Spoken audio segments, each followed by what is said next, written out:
Good evening. Tonight is not going to be a cheery evening. Hopefully it will be a cheery evening with the knowledge that we're all sitting here happy and healthy and not around any of these massacres or tragic events. But in learning about these events, we're going to see that there were more than just world events, which they were. Events like the Crusades and the Black Plague had disproportionate effects amongst the Jewish people, effects that echo especially amongst Ashkenazi Jewry to our very own day. As long as, and we had discussed this in the previous lecture, the Eastern Empire, the Byzantine Empire, with its seat in Constantinople, was a viable kingdom, was a powerful kingdom. The Roman Empire, the Christian Vatican, the Western European countries did not meddle into the Middle East. As we mentioned a few lectures ago, with the conquest of the Muslims, the Byzantine Empire lost all of North Africa, most of the Middle East, and in the 11th century, in the early 11th century, a new group of Muslims became dominant. It was a Turkish group, the Seljuk Turks, and they conquered most of the Islamic world. Their coming to power further weakened the Byzantine Empire and opened the door for Rome and the Vatican to assert itself in the Holy Land, something which they had not done previously. As we will see, that the Crusades originated with Rome in the year 1095. However, the groundwork, the background to this cataclysmic event was being sown for hundreds of years previously.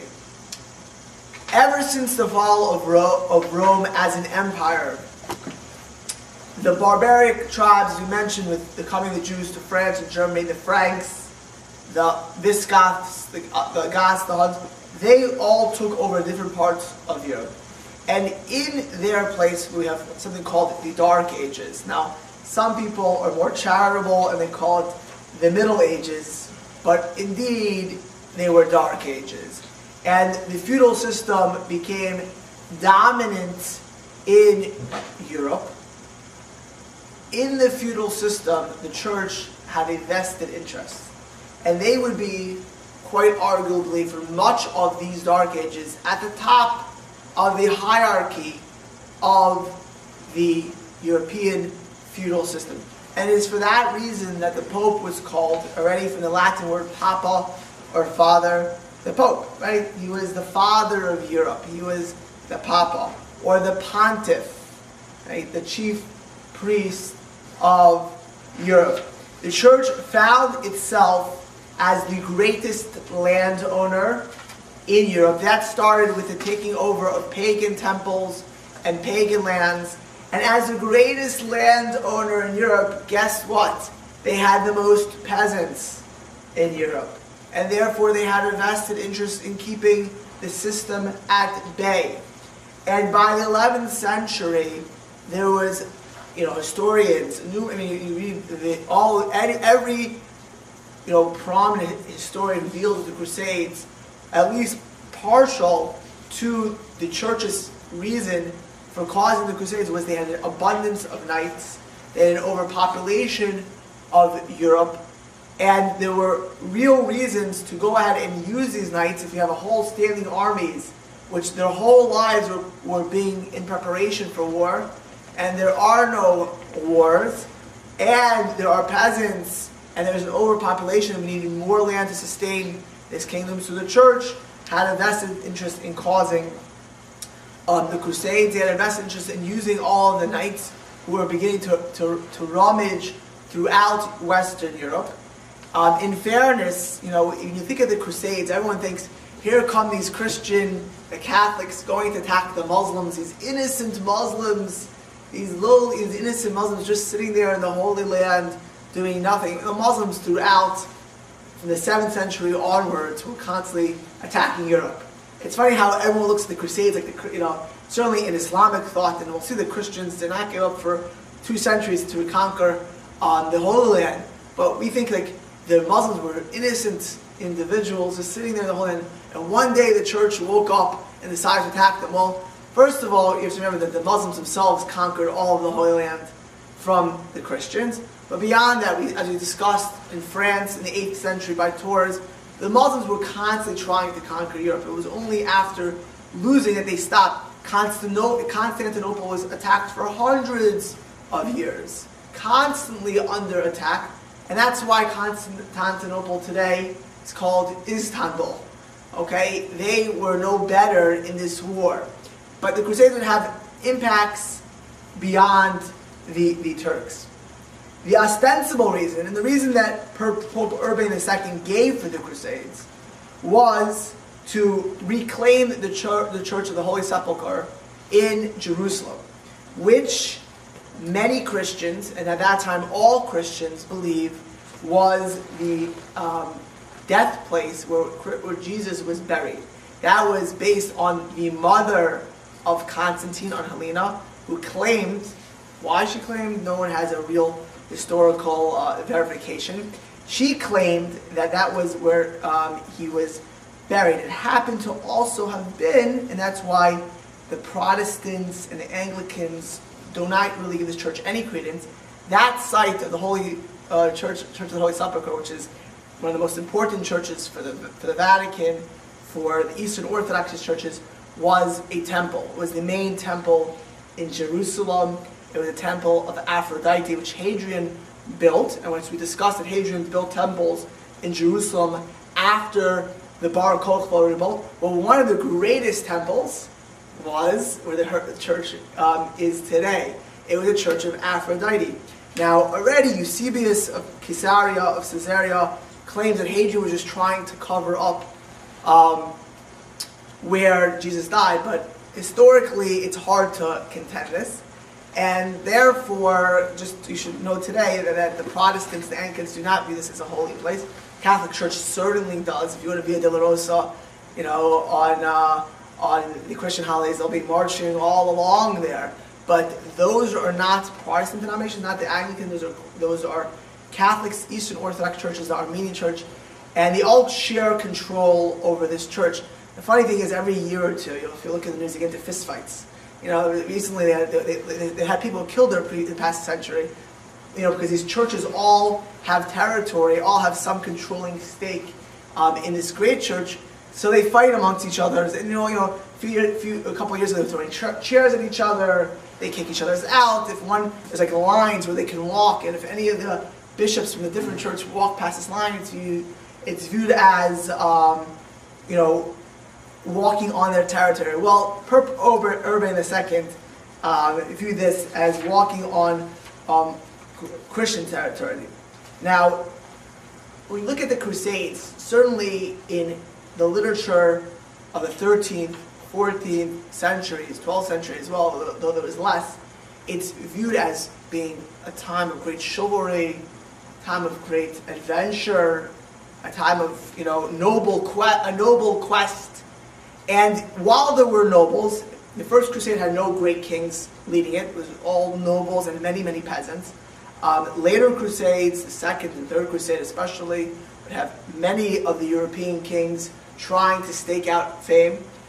These nobles, we'll see, were not really so noble. And there was not so much chivalry that went along.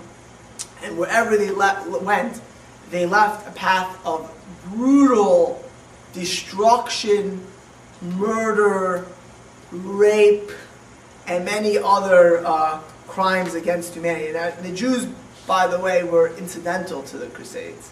And the main purpose were to attack the infidels, the Muslims. And all of the Crusader literature refers to infidels. Now, infidel usually means a non-believer, but the way the Crusaders said it, they were going to attack the infidels, the non-believers in Jesus. And there were 10 Crusades. I'm going to briefly go through these 10 Crusades, just for background information.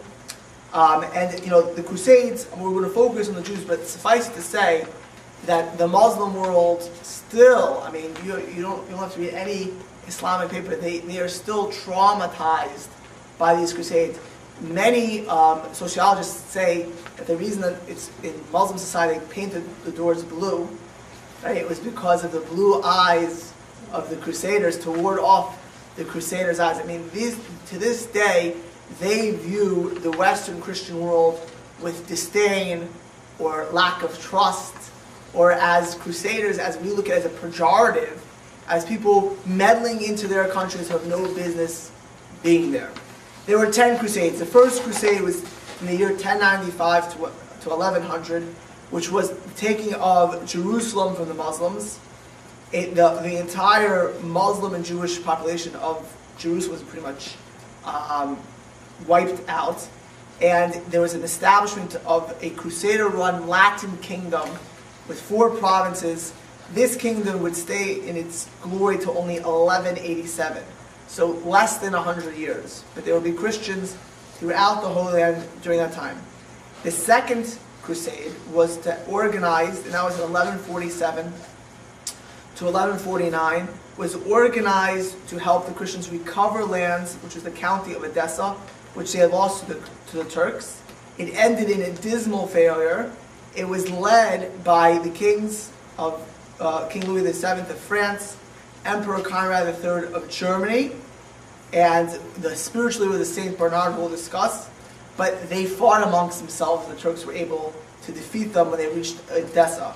The third crusade was in reaction to Saladin, and we'll discuss Saladin, reconquering Jerusalem. It was led by, made famous by Robin Hood, King Richard I, the Lion-Hearted of England, one of the worst kings England ever have, a complete, utter failure, and an anti-Semite, as we'll see soon. But he was, because of Robin, he's one of the most famous kings of England. He was defeated decisively by Saladin in several battles. The fourth crusade was the last serious crusade against the Arabs. That was from 1202 to 1204. And this is unbelievable, just to see the violence of these crusaders. They went ahead, this is Pope Innocent III, goes ahead and rallies everyone to reconquer Jerusalem, which had been conquered again by Saladin. He gets a large part of the French nobility, and they couldn't pay, they had to pay by ship, they didn't have the money to pay for ships. So the Venetians wanted to knock out Constantinople as a competitor. This is Eastern Orthodox Church at the time. They said, we'll take you to Constantinople, destroy Constantinople, and then we'll give you a free ride to the Holy Land. So literally these Crusaders, this is one of the largest cities in the ancient world, they sacked Constantinople, destroyed the city. If you read the literature of the sacking of Constantinople, they beheaded people on the streets. They were dancing in the streets of Constantinople like wild animals.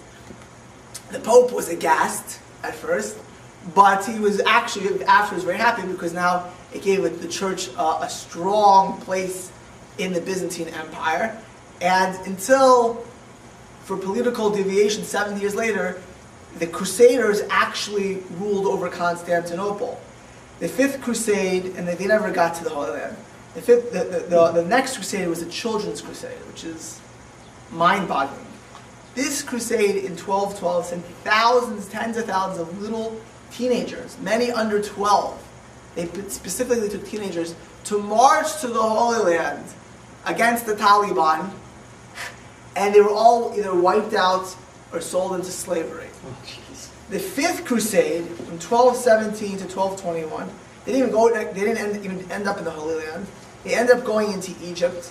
They conquered one town, killed every Muslim and Jew in the town, and within a year they lost the town back to the Muslims. The Sixth Crusade was from 1228 to 1229, was by Emperor Frederick II of the Holy Roman Empire. What he did is he for somehow or other, he negotiated, he brought an army to Jerusalem, he negotiated with the Arabs for control of Jerusalem, and he actually had control of Jerusalem for about 15 years. The Seventh Crusade was by King Louis IX. They were completely routed in 1254. He was captured, including all of his nobles. They had to ransom them at an exorbitant price to free them. The 8th Crusade was again led by King Louis IX. As revenge, he didn't give up. He got to Tunis, died in Tunis, and the Crusade died with him there. They returned to Europe. There were 2 more Crusades in the 13th century, but both failed. And by 1291, Akko, which was the last Christian fort, was conquered by the Muslims, thus ending 200 years of Christian presence as crusaders in the Holy Land and ending the Crusades. Interestingly enough, parenthetically, before we get to the details, is the fact that the Crusaders built forts throughout the Holy Land, which many of them were destroyed by the Muslims. They didn't want them coming back. Right? Some of them are still there to this day. If you go, you can see them. But the coastal area of Israel was never repopulated. The Muslim population was always concerned that they would come back again. They were always concerned that one day, if there's a population here, the Christians may have a reason to come back. And they were never populated. 700 years later, when a guy named Theodor Herzl and a few Jews in Russia started thinking, let's go back to the Holy Land ourselves, that is where the Jewish settlement starts, because there's no one living there.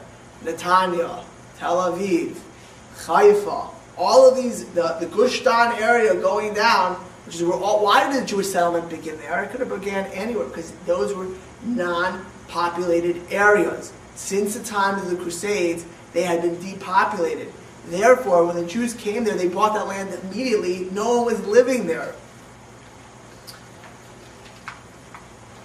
The call to the Christian faithful for a holy crusade against the Islamic infidels was issued by Pope Urban II on November 26, 1095.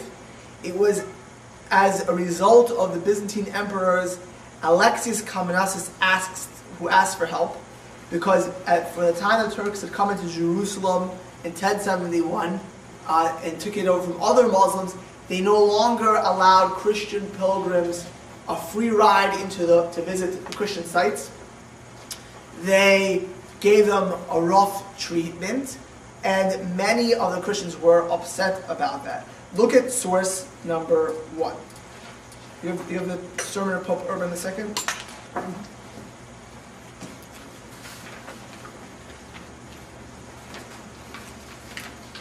Okay, a grave report has come from the lands of Jerusalem, from the city of Constantinople, that a people from the kingdom of the Persians, a foreign race, a race absolutely alien to God, okay, that's not really called pluralism over there, had invaded the land of those Christians and has reduced the people with a sword, rapine, and fire.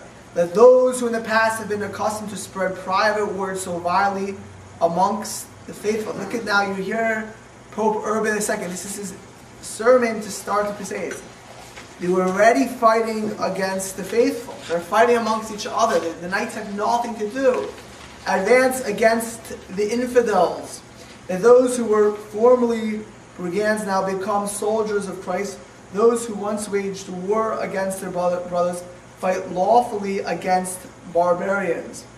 Those who until now have been mercenaries for a few coins achieve eternal reward. And to sweeten the pie, of course, the Pope promised eternal reward. You will be annulled from your sins. You will be annulled from your debts. Well, he received an enthusiastic response. Tens of thousands of knights, hundreds of thousands, according to others, of peasants, not all of them made it to the Holy Land, all set off on this crusade. The knights and the infantry all had a large red cross on their outer garments, which is why they got the name Crusaders. The cross is how they got the name. They themselves called themselves pilgrims. They did not call themselves Crusaders. It was only later that they were called Crusaders. With this group of knights, also many peasants. Why not? What did you have to gain to be a peasant in Europe? A peasant had an awful existence. It was not really a pretty existence. You worked from night to day. Here you were being let go, free to attack the Holy Land, a chance for wealth in this world and promises of spiritual wealth in the next world, a chance to pillage, a chance to, run amok And that's what they did. So the peasants in mass joined this crusade. Well, the knights and the nobles, they came with supplies. The peasants were peasants, and they didn't have bank accounts, and they didn't have much supplies. So as these peasants are leaving France, some even from England and Flanders, Germany, they're going to look around for supplies. Now remember, even our Constitution is part of our Constitution about quartering soldiers. That's how it used to be in the old days. In the old days, armies didn't walk around with canteens. They would often be quartered. They didn't just get quartered, they pillaged for supplies. And guess who they went to first? The Jews. Right? In fact, the Jews at that time, and we'll see as we discuss further tonight, were already, the tide was turning against them. The Jews, historically, as we discussed Christianity, the popular image of a Jew, starting from John of Christendom and many other of the church preachers, was that of the devil, the Antichrist, the killer of Christ, as invented in the New Testament and as preached by many of the early church fathers. As I discussed in the lecture of Christianity, much of it was because we were the competition in the beginning, but that was ensconced in Christian literature. All you have to do is be a monk. You're going to read early fathers saying the Jews, and that's what they relied upon. The religious hysteria of the Crusaders was prompted by people like Peter the Hermit, who were one of the leaders of the Crusaders. Peter the Hermit, who was a preacher, had impassioned verbal attacks against the Jews. And he told the knights, he said, we're going all the way to the Holy Land to kill infidels. Why are we going so far for our country to kill infidels? We have them in our own country. They didn't have Muslims in Western Europe, in Christian Europe. They had Jews.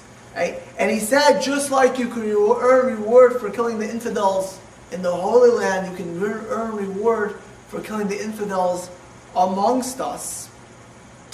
Thousands of Jews, and we'll get to the details in a minute, and the synagogues were burnt alive by Crusaders.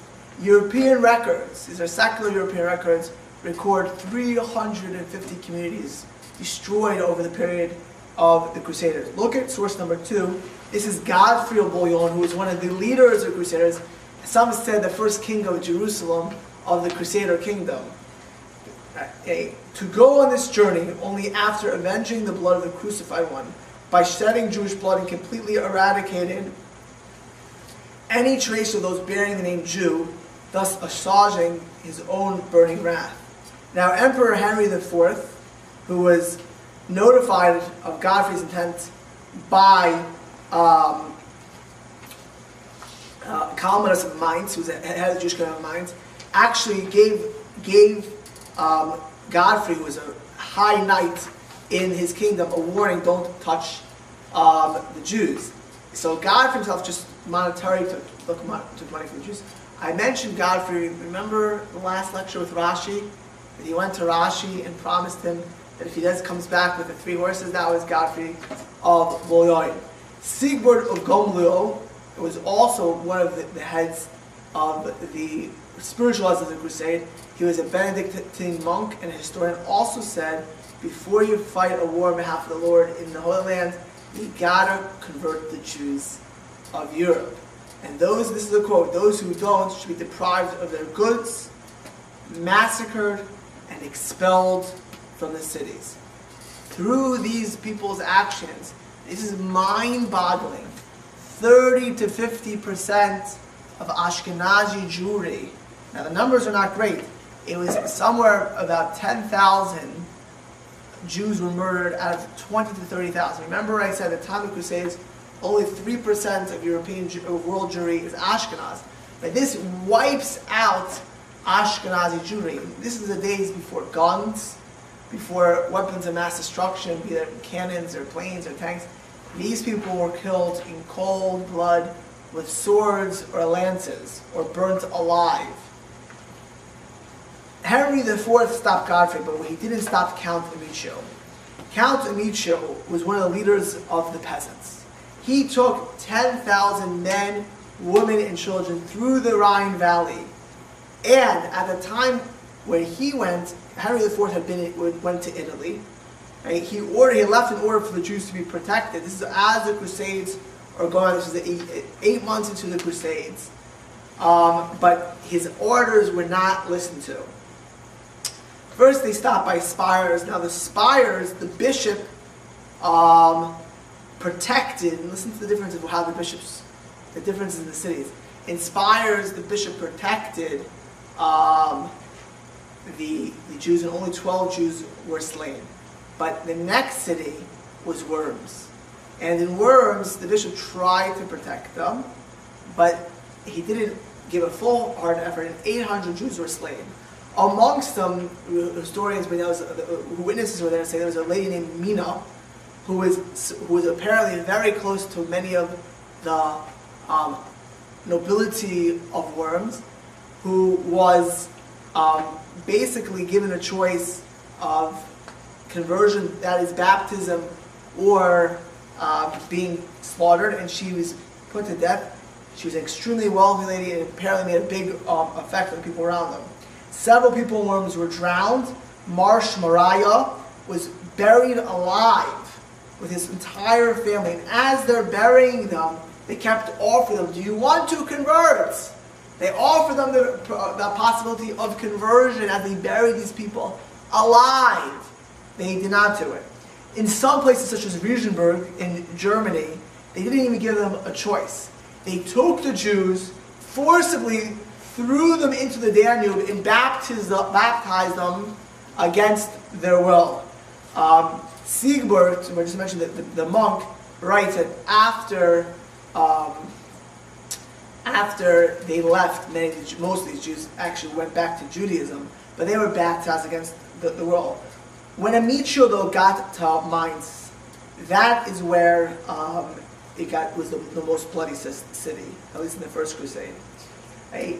And Mainz was a large, powerful German city and a very strong Jewish community. Remember, Rashi studied in Mainz. And Mainz was where the first yeshiva was. Remember, we discussed the house of Colonimus. That family was still prominent in Mainz. And when he first got to Mainz, the bishop of the town, Ruthard, tried to protect the Jews, but Amicio did not prevent his followers from coming in. Some of the Jews were hid by their friends, who were amongst them the burghers, but many other of the local population joined these crusaders. They went ahead and ended up slaughtering 1,100 Jews in cold blood in Mainz. Amongst them, Mar Yitzchak ben David, who first baptized himself, then felt awful about it, and to save his family from that fate, burnt him, his family, and the synagogue, which was turning to a church, to shreds. Another woman, Rachel, killed her 4 children, so they should not be forcibly converted if they killed her. And many other Jews there killed themselves rather than have the possibility of them or their children being taken for a conversion. Colonimus, who was the head of the German community of Mainz, a very affluent, prominent individual who had a connection to King Henry IV, as mentioned, him and 53 companions were taken by the bishop to his palace and protected for a time. But the bishop himself then said to him after if you don't baptize yourself, I'm no longer keeping you here. Colonimus then killed his children, that they should not be put under the church, and then tried to actually kill the bishop of Mainz in his anger. He himself was killed. Over 1,100 Jews, many of them Torah scholars, were killed in Mainz. There is a kina, a lamentation that we say every Tisha B'Av for these Jews. Eliezer ben Natan, who was one of the people alive at the time, he used the pasuk in Habakkuk talking about how Mainz was attacked, and he basically paraphrased it and said, cruel foreigners, fierce and swift, Frenchmen and Germans, who put crosses on their clothing were more plentiful than locusts on the face of the earth. That's a paraphrase of a pasuk in Habakkuk 1:6 talking about the locust, right, overwhelmed Mainz and destroyed it.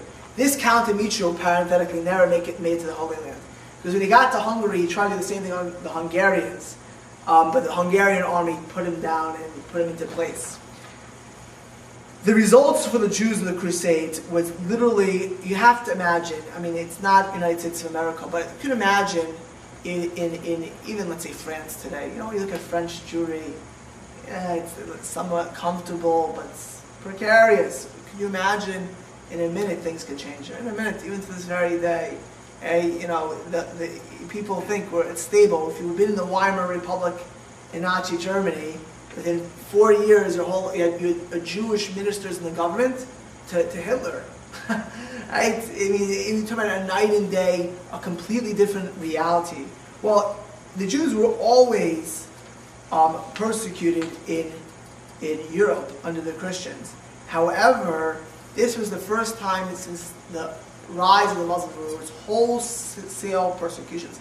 Not minor pogroms or partisans who were sometimes a rebellion against the upper class, sometimes a rebellion against government.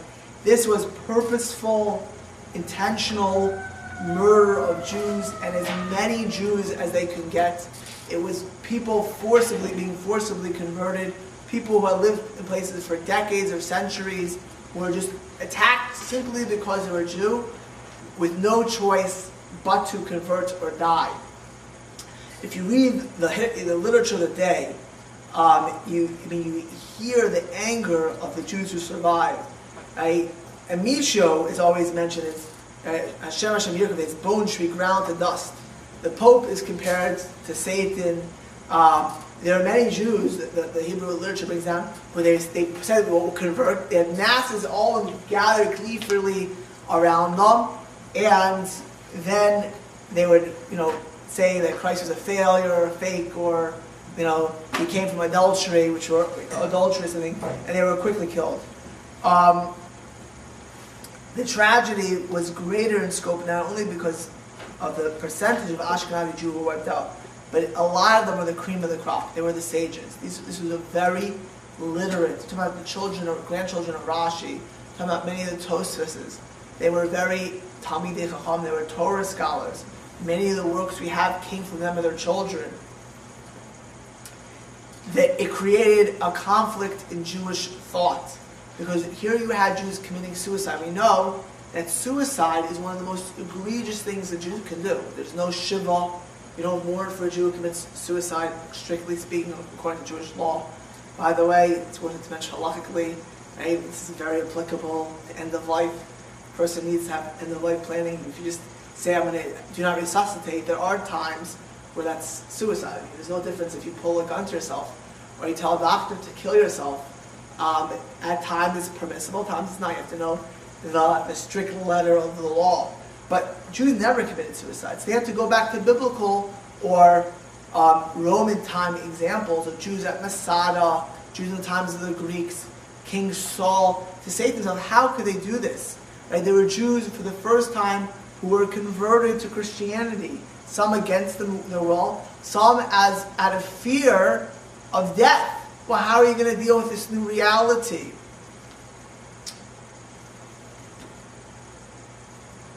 And more profoundly, the Jewish people would never be able, till the Holocaust and through the Holocaust, to trust their Christian neighbors. Because their friends, their neighbors, were amongst those that rose up against them. Right? The people they worked with, and we would see this repeated for decades later in different situations, be it with Khmelnytsky later in Eastern Europe, or Hitler, or Stalin, their friends and their people that they thought they were friends and their protectors stabbed them in the back. No longer would a Jew ever be able to say, as I mentioned last week, talking about the three cities, that Mainz is our Jerusalem in Germany. Right? The Jew would now be keenly aware that their existence in Christian Europe was at best perilous, at best unstable, and never secure. We would see this from now on through the Crusades. Jews, whenever they talk about Christian Europe, it's always with wariness. The Christians went marching on those of the knights, conquered Antioch in Turkey, and got to the Holy Land. When they got to the Holy Land, one of the first places they reached was was a settlement near modern-day Haifa, and there was a Jewish settlement. There were 50 Jewish settlements when the Crusaders marched into the Holy Land. Some were allowed to stay, others were completely annihilated. This settlement near Haifa was there, and for a while they single-handedly defended this settlement, but ultimately they lost and were completely slaughtered. When the Christians got to the gates of Jerusalem, they were led by Godfrey of de Bouillon, Raymond of Gallias, Raymond of Flanders, Robert of Normandy. And what happened when they came into the city? What did the Christians do when they got to the city? Well, we have accounts. Some of them were from Muslims, others from Jews. In the account of Ibn al-Qamanasi, who was a Muslim chronicler, he discusses that they basically killed the civilian population. Thousands of Muslims, men, women, and children, little kids, were killed. We're not talking about defenders of the city. Children were killed throughout the streets of Jerusalem. The Jews all ran to the synagogue after defending the city, and they were burnt alive in a synagogue in Jerusalem. The entire Jewish population of Yerushalayim at the time was burnt alive. So much so that when Nachmanides would come to Jerusalem 2 centuries later, which we'll discuss in the next lecture, there will be 8 Jews that he can pick up in the surrounding area around Jerusalem. Look at the next quote. This is a quote of Raymond of Aguilas, one of the main conquerors and crusaders in the fall of Jerusalem. With the fall of Jerusalem and its towers, one can see marvelous work. Some of the pagans, right, they're talking Muslims and Jews, were mercifully beheaded. Mercifully beheaded! Others pierced by arrows plunged from towers, and yet others tortured for a long time and were burned to the death in searing flames.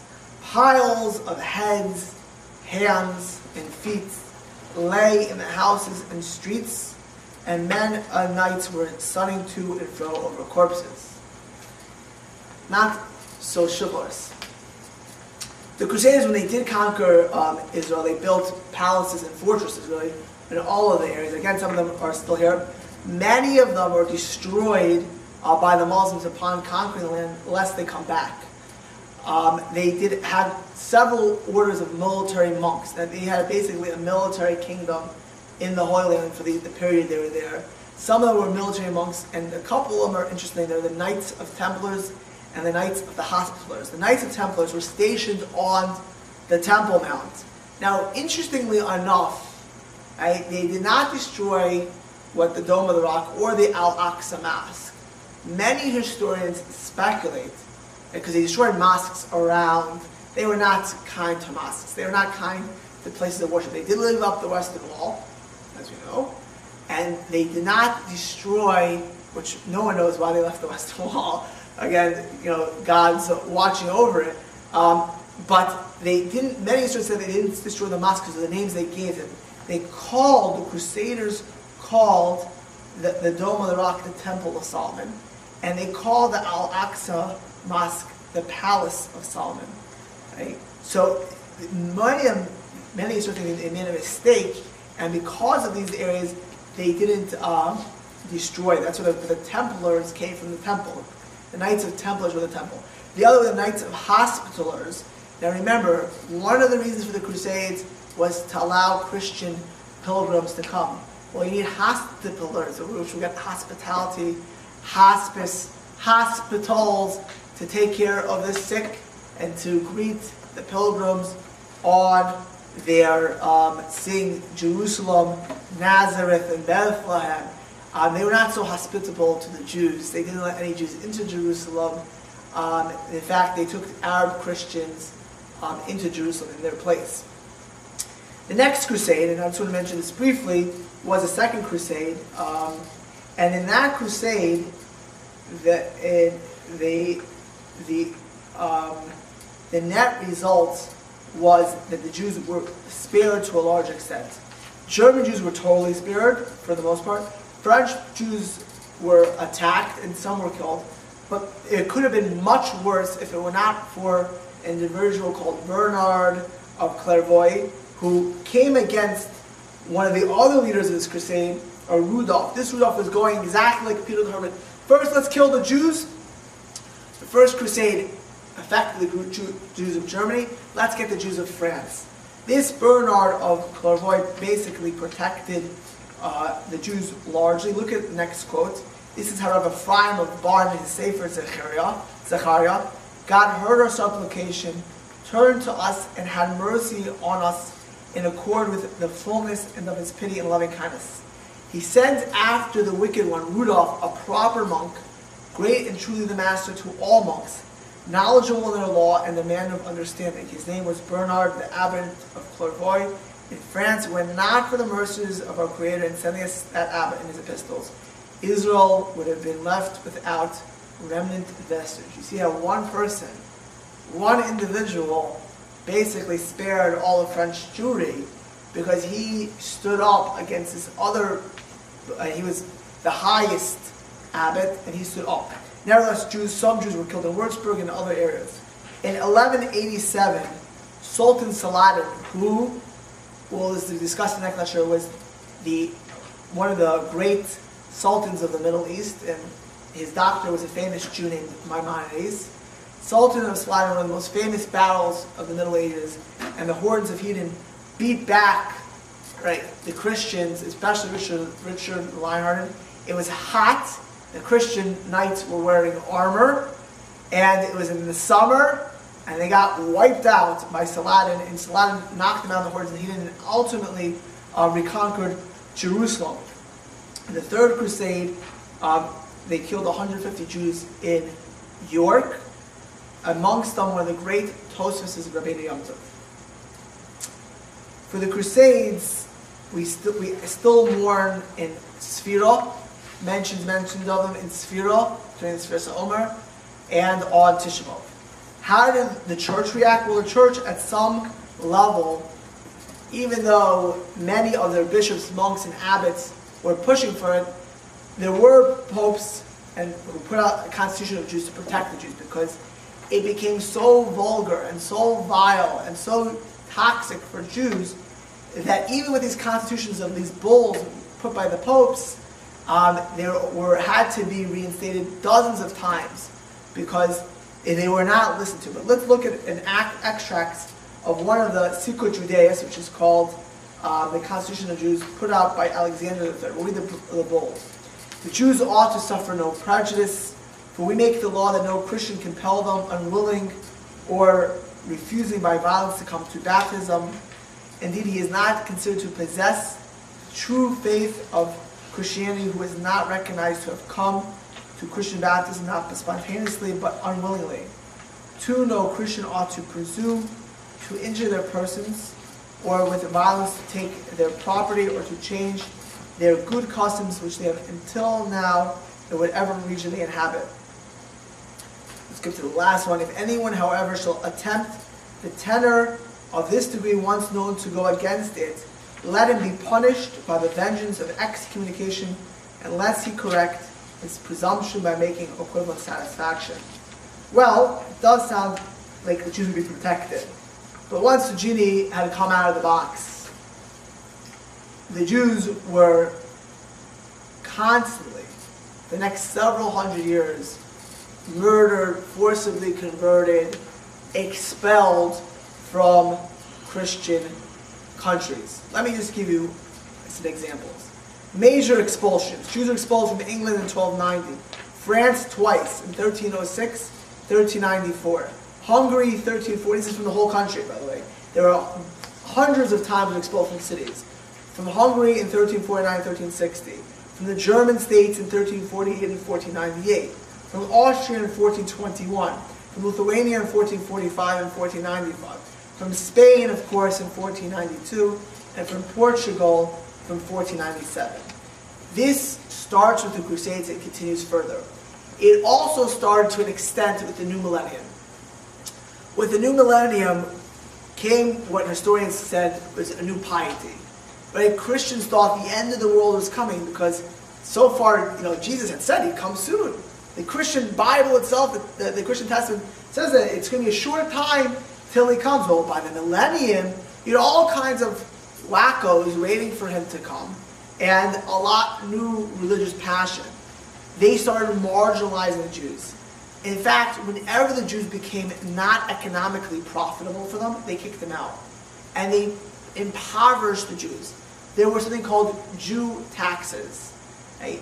Basically, Jew taxes, if you have a Tea Party at the time, are upset about taxes today, they wouldn't be able to imagine what it meant to be as a Jew in these countries. The Jews were pillaged, robbed, and taxed to death. Okay? And they were not able to form a Tea Party against it. Listen to that. Listen to in Germany, there were 38 special taxes against, just specifically for Jews. Amongst these taxes was a tax to be born, a tax to die, a tax to wear a kippah, a tax to be married, now a tax to be circumcised, so 8 days after you pay a tax to be born, you pay a tax to be circumcised, a tax to buy Shabbos candles, a tax to exempt you from the German army, which you couldn't have served anyways because you were a Jew, but you had to be taxed because you weren't in the German army. And every time they became impoverished, or they were needed or kings needed money, for example, King Philip II of France in 1182 was short on cash, well, expel the Jews, pillage their money, raid their bank accounts, forgive the debts, and we're good to go. Want to hear an unbelievable fact? Then 13th century England, this is remarkable. Before the Jews were expelled, there were approximately 2 million Christians in England and 5,000 Jews. Of those 5,000 Jews in England, they paid 20% of the taxes. And it's 2 million Christians. 20% of the taxes. And the day where they were completely impoverished, right, they were taxed to death where they couldn't pay anymore, that when they got to that point where they were now wards of the state, pretty much, they were expelled. And of course they were expelled on Tisha B'Av in the year 1290. Look at the edict of expulsion of King Edward I, the next source. Therefore we, in requital of their crimes and for the honor of the crucified, have banished them from our realms as traitors. We do hereby make totally null and void all penalties and usuries and whatsoever else may be claimed on account of Jew. We pay the amount to us at such convenient times as we determine to you. So if you owe money to Jews, the king will take it instead. Okay? Jews would not be allowed back into England until Oliver Cromwell and the Puritan Revolution in the 1650s. Okay? There will be no Jewish presence in England. We will discuss at a further date the return of the Jews to England. The Jews were also forced into the undesirable role of moneylenders. Right? And how did this happen? Well, around the first millennium, not only did the Christians become a new piety, well, the system was changing. We now have a middle class. And we have burghers and a bourgeoisie starting up. The bourgeoisie had rules. You had to join a guild. Guess who was ineligible to join guilds? Jews! Jews could no longer be goldsmiths, silversmiths, glass blowers. They were excluded from owning land and having peasants do that. They were excluded from being office. And as opposed to Spain, which we discussed a couple lectures ago, they could not be doctors, they could not be lawyers, so they were pushed out of many, many careers. But now that they pushed out of certain careers, they were forced into others. Because in the 12th century, the church, under the bishops, started having what's called Lateran councils. In one of these councils, they made certain decrees. One of them, that bishops have to be celibate, the priests have to be celibate. In that same council, it was the Second Lateran Council, they said that Christians were not allowed to lend each other money with interest, which will change over time. Well, if Christians can't lend money to people to interest, who's going to run the economy? They're not dumb, right? They're not communists. They don't realize that you have to have some capitalistic incentive over here. We'll use the Jews.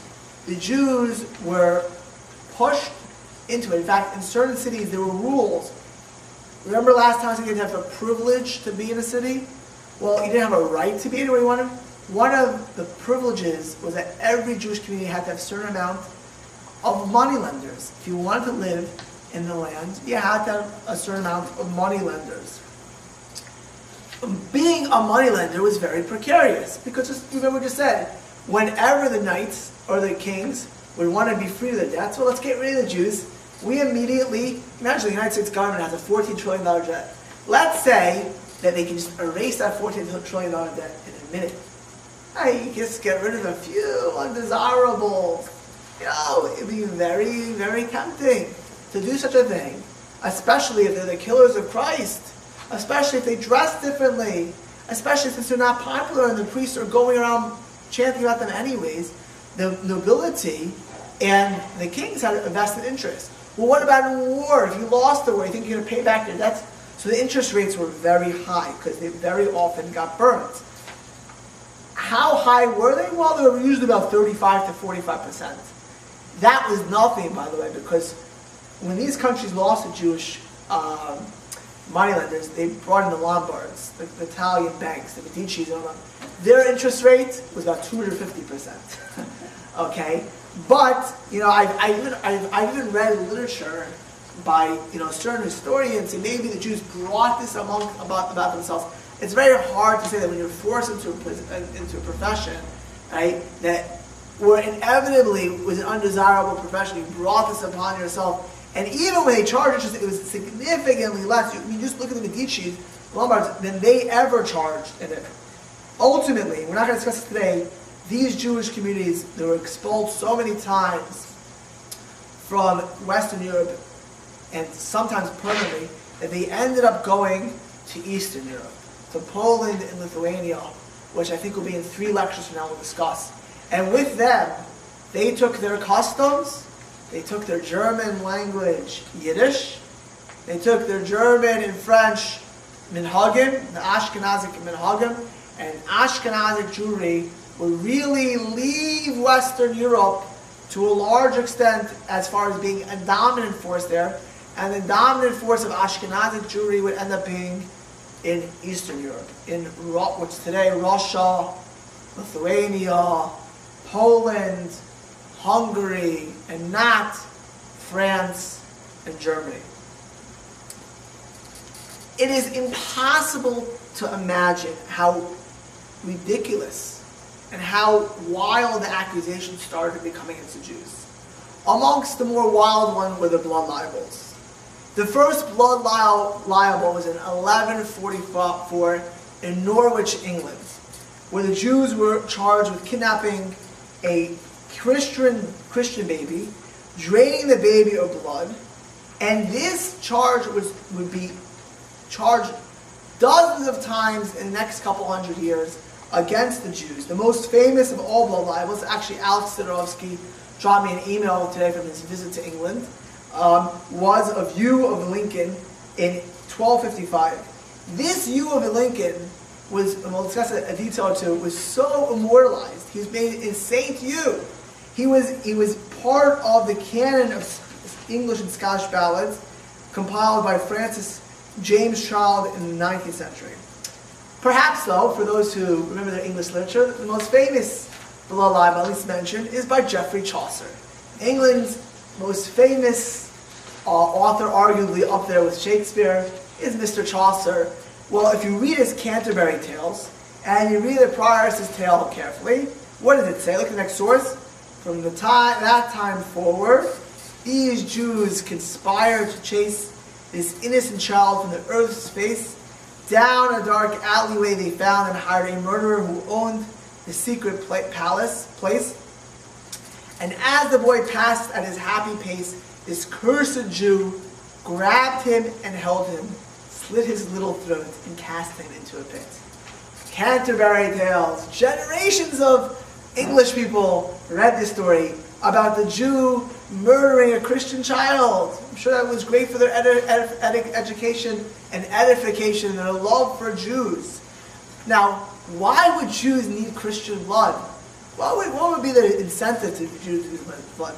Well, there are 4 reasons that the Christians themselves gave, and we'll get to them soon. Basically, Jews suffered from hemorrhoids as a punishment for killing Jesus, and drinking blood was the best cure for hemorrhoids at the time. Number 2, all Jewish men menstruate and need a monthly blood transfusion. This is not a joke. These were the reasons given. Jewish men, when circumcised, lose so much blood.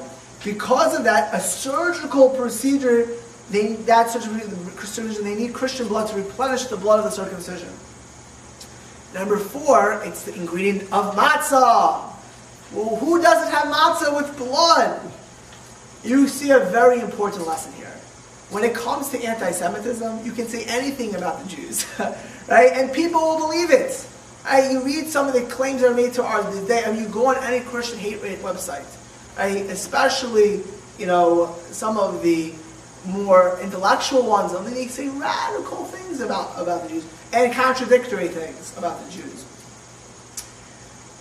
The blood libel makes so little sense when you think about Christian themselves, because in the same time when these blood libels became common, in the 13th century, the Christians indoctrinated the doctrine of transubstantiation, which is basically that when they had a mystical idea, which the Catholics to this day believe, that when the priest says Mass over the wafer wine, this turns to the body and blood of their Savior, of Jesus.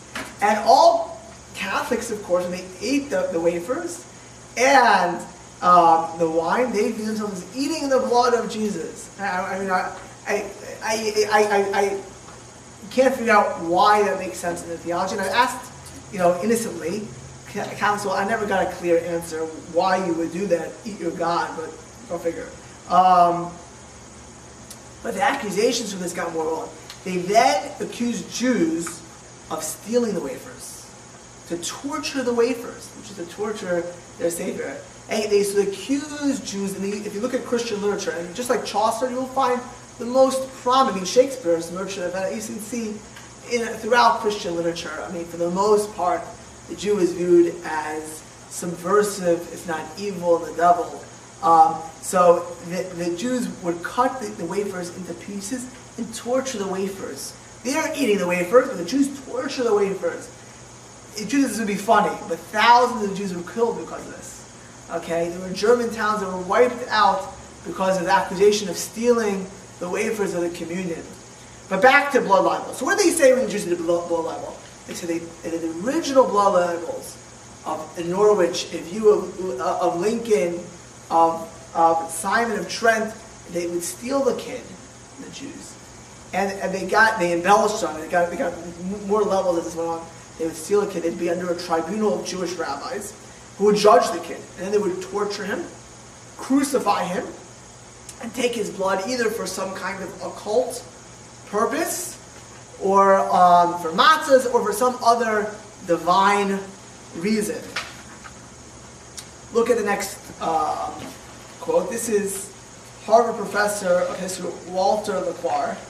Altogether, there have been 150 recorded cases of blood libel, not to mention thousands of rumors, that resulted in the arrest and killing of Jews throughout history, most of them in the Middle Ages. In almost every case, Jews were murdered, sometimes by a mob, sometimes following torture and a trial. One of the famous cases we mentioned last lecture, was the Jews of Blois, which is the last few weeks of the life of Rabbeinu Tam, the grandson of Rashi, where they wiped off a whole city just because a semi-literate peasant who had been told by his preacher that Jews use blood for matzahs told somebody he thinks a Jew killed a Christian child. They found no child.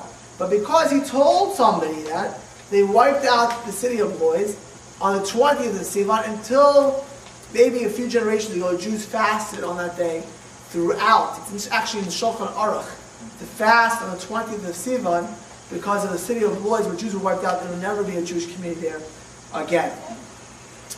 The bizarre thing is that if any people in the world have an aversion to eating blood, it is the Jews. Anyone who eats kosher meat, their first remark is going to be, wow, this meat's a little bit more salty than the meat I'm used to. You know why? Because it's completely forbidden to eat blood. Right? The Bible is one that says over and over it's forbidden to eat blood in your meat, your animal meat. Human blood right? Whether it's human sacrifices or anything else, the Bible says over and over again, we have nothing to do with blood. The Jews are the most averse people to blood. We have nothing to do with it, with anything we eat. Why would they think of all people, us, that we would eat blood? So there is a rational reason. I'll tell you what Menachem says. Rabbi Yuval, Yaakov Yuval, is a professor of the Hebrew University of Jerusalem. He gave one of the better reasons, so I'll quote his reason. He argued that the Christians, the first blood libel in the Middle Ages happened shortly after the Crusades.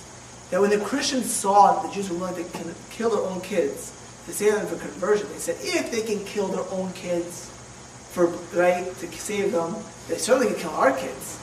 So when they saw the Jews kill their own kids, they presuppose that they'll kill other kids as well. Menachem says, he asks this question, and it's Kovetz Maimar. He says, how could they really accuse the Jewish people of needing blood? We have nothing to do with that. So he said it was a punishment for the brothers taking the coat of Joseph and dipping it in blood. Okay? And this is all part of it. Tshuva was never done. He taught eternal ramifications. Tshuva was never done, and it was a punishment. Now, I want to just go through briefly some of the more famous blood libels to our very day. Right? There was a Thomas of Cambrai, who wrote that based on a Jewish convert, this is in one of the famous things, that when the Jews called out to Pontius Pilate in Matthew, which is of course made up, his blood be on us and on our children, they were affected with hemorrhoids, as he said.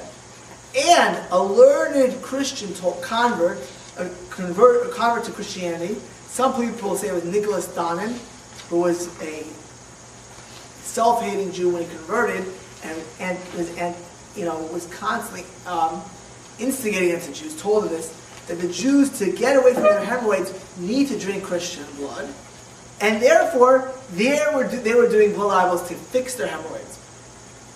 In the case of little Hugh of Lincoln, Hugh was found by a lady named Beatrice. Remember, if any kid got killed, you had any murderer kill a kid, a father kills his son, well, he doesn't want to say he killed his son, so you blame it on the Jews. It's a very good scapegoat to have.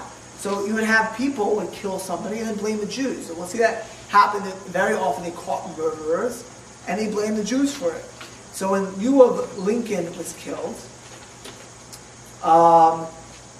they found it was found in a pit of Virginia Copin. So again, so you throw the body there. So the judge told Copin, John of Lexington, just admit and we'll let you off. He admitted, under persecution. But the king, Richard, our friend of Queen Richard, went ahead and said, no. He killed Copin and dozens of other Jews.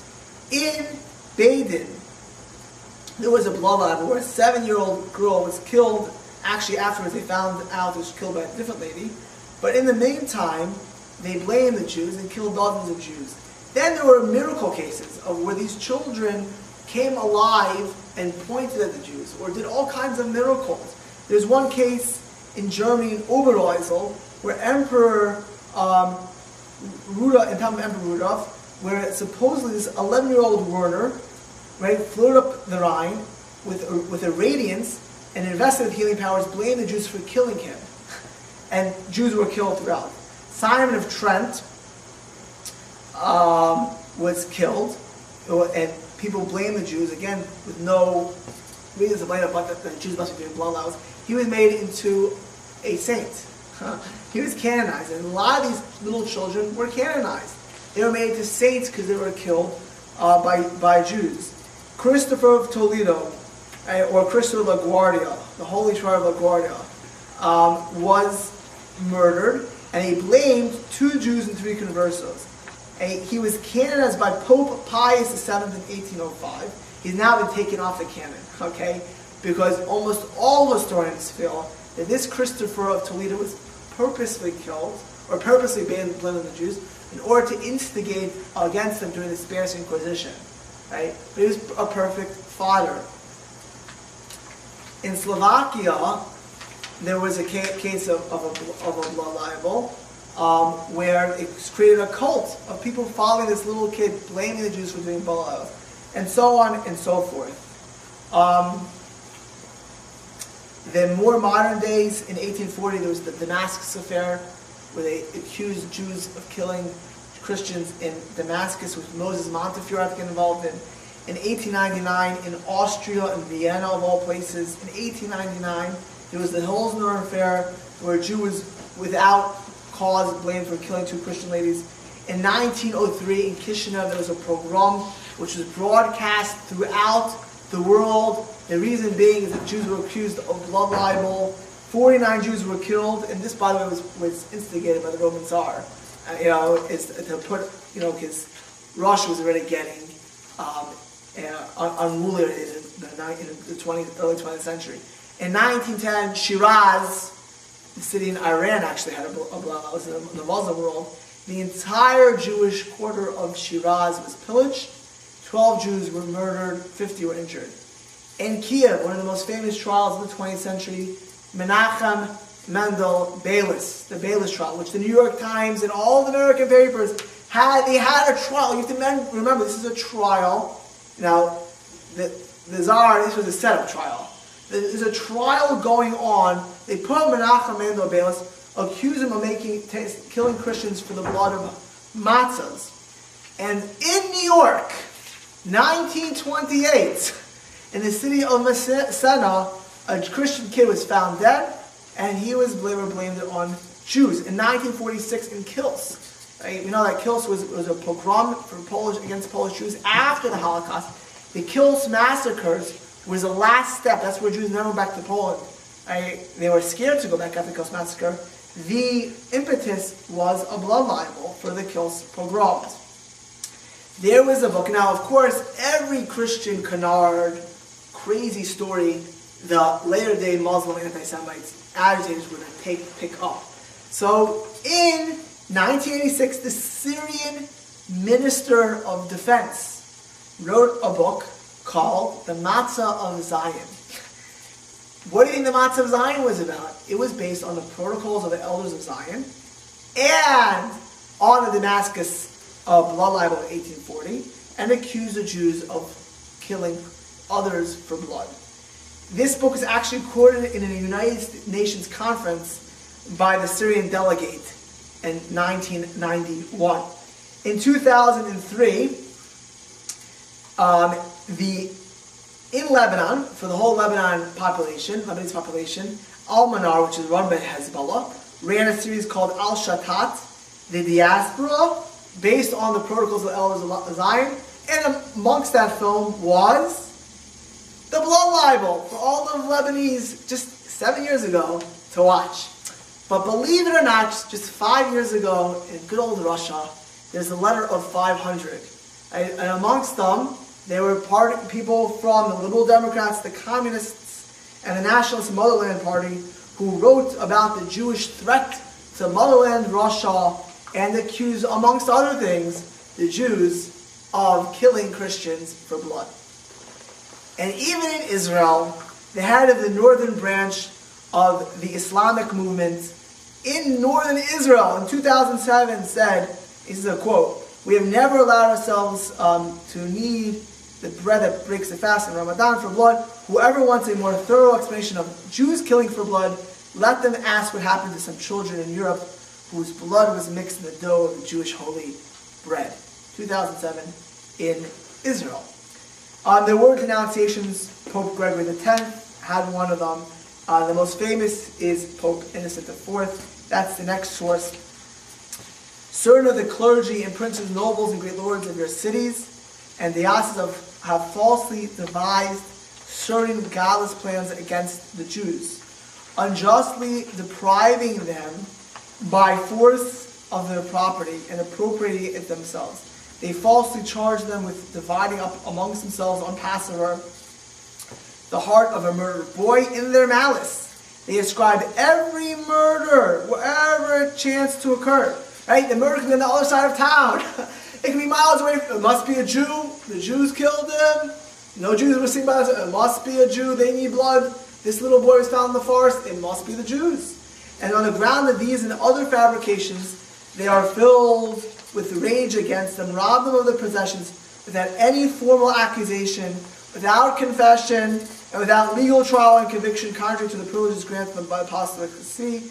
Whenever any unjust attacks upon them come under your notice, redress their injuries, and do not suffer them to be visited in the future by similar tribulations. Well, if you have all these radical accusations, guess what's going to happen when the greatest tragedy in European history, probably, till World War I, the Black Plague is going to occur in Europe. The Black Plague will hit Europe in 1347. Most say it came from China, which lost half of its population around that time. Starting in Crimea, working its way to Genoa, people say by the sailors in 1347. The 14th century Black Plague, bubonic plague, killed an estimated 75 to 200 million people in the 14th century. Okay, that was approximately 45 to 50%. 45 to 50% of the European population died in a 4-year period. Historians actually say today that in some areas it was 75 to 80%, like in Spain and southern France. In Germany and England it was closer to 20%. Half of Paris, this population of 100,000 people, died.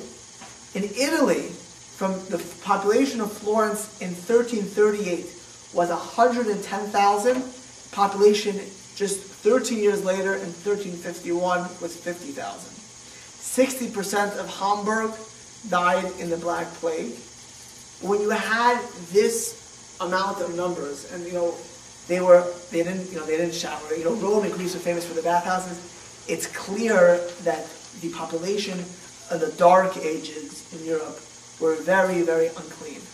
Okay, and they were clobbered by this Black Plague. And you have to imagine, and no one can control it. The church promised to heal it, and the first people to die were the monks, because they ran the hospitals. Okay, they died first. The church would lose a lot of credence at this time. And you had people called flagellants. There were at one point 800,000 flagellants. These were people going around whipping themselves, which actually spread the plague throughout Europe, saying that the end of time is near. If you look at any of the literature, art of the time, songs, they were all morbid, talking about death, talking about destruction, showing pictures of the angel death. The church was not considered a viable option, but no one knew who to blame. How did this plague and why is this plague affecting? Well, they looked at the Jews, and the Jews had a lower death rate. Why? Well, the Jews go to the mikvah. One, so we automatically bathe. The Jews wash their hands every time they eat, and thanks to the Christians, we were very often living on the outskirts of town. We weren't amongst the regular population. Moreover, the Jews did a very peculiar thing. Every year on Rosh Hashanah, they went to the wells, and they went to the rivers and prayed. We call that tashlech. What were they doing? They must be cursing the wells. They must be praying that pestilence comes to the world. And it's because of them that this is happening to us. Right? If you look at the next source, and this goes on and on, you will see that the Jews were murdered from the beginning already. This plague comes at the beginning of 1348. Right? The plague starts coming. By 1348 in northern Spain, there are already massacres in Barcelona. If you look at 1349, I'm skipping some of them, to Basel, Switzerland, the guilds brought up charges against the Jews, accusing them of poisoning the wells. Despite an attempted defense by the town council, 600 Jews, together with the rabbi, were burnt to death. 140 children were taken from their parents and forcibly baptized. The victims were left unburied, the cemetery destroyed, and the synagogue turned into a church. The remaining Jews were expelled, and from the year 1349 till 1869, Jews were not allowed into Basel, Switzerland. Speyer, all Jews were forcibly converted, or murdered. Next to Valentine's Day in Strasbourg, the entire Jewish population of 2,000 people were dragged to a cemetery and burnt to death. Only those who accepted Christianity were allowed to live. Okay? Jews were not were officially banned for 200 years, for 100 years, but ultimately for financial reasons, and then after 20 years. 1349 goes all the way to the end in Mainz and in Breslau. After a mob marched into the Jewish quarter of Mainz, this was the same Mainz that 250 years earlier were wiped out in the Crusades, carrying a flag with a cross. 300 young Jews tried to defend themselves, although as many as 200 attackers were killed. They soon overcame the defenders. Rather than be converted, Jews set their house on fire. 6,000 Jews died in Mainz, and another 4,000 Jews died in Breslau. The net result, as I mentioned, is that the Jews would always look at Christians different. They would also leave Western Europe and go to Eastern Europe. But before they did, already starting in Italy, if the Jewish people could go ahead and pollute the water and endanger us, we don't want them to live around us. They're dangerous people. They're involved in the occult. So we're going to separate the Jews. We're going to give them into a ghetto. Now, the word ghetto is only first used in Venice in 1516. A ghetto means in Italian a foundry or an ironworks. It means a place where metal is smelted, a smelly place. They put the Jews in a ghetto. Now, the worst part of living in a ghetto is that you were an easy target. Now, whenever on Easter or on Christmas, very often, if you wanted to have a pogrom or you wanted to have some fun, you knew where to find the Jews. There was a plus to the ghetto, and we'll discuss that later when we talk about the Enlightenment, is that Jews had a very thorough Jewish experience. Right? There was no intermarriage in the ghetto. There was very little assimilation in the ghetto because Jews didn't have an option of assimilating, right? And they were very, very much reinforced of their identity. This would go forward, and we'll end here. You know, I mentioned this is a little bit of a depressing lecture, but at some level, I believe that the fact that we're here tonight, the fact that we're still here, is the greatest sign of God's, but for the grace of God, that we're still here. But for the grace of God, you can imagine with all the Crusaders marching into Jerusalem, that who is in Jerusalem today? Right? It's unbelievable when you ponder it. Right? If you would be a prophet sitting in 1095, 1096 in Germany or France, if you'd be in the 13th century or the 12th century, you would look, somebody would say, the Jews will one day have a country, they'd still be around a few hundred years from now in their own country, back in the Holy Land, after there was no Jewish population. The Jews, as we'll discuss in the next lecture, and the next lecture will be entitled Maimonides, Nachmanides, and the Sages of Provence. Even under these 300 years, with Crusades, blood libels, and Black Plagues, would still thrive in their Jewish literature, would still have a vibrant Jewish lives. And that perhaps is the greatest takeaway point. That no matter what happens to the Jewish people throughout history, we have not only survived, but we have thrived. And the fact that I can say for myself and the people here, that I'm a late Levite, I'm Ashkenazic as far back as I know.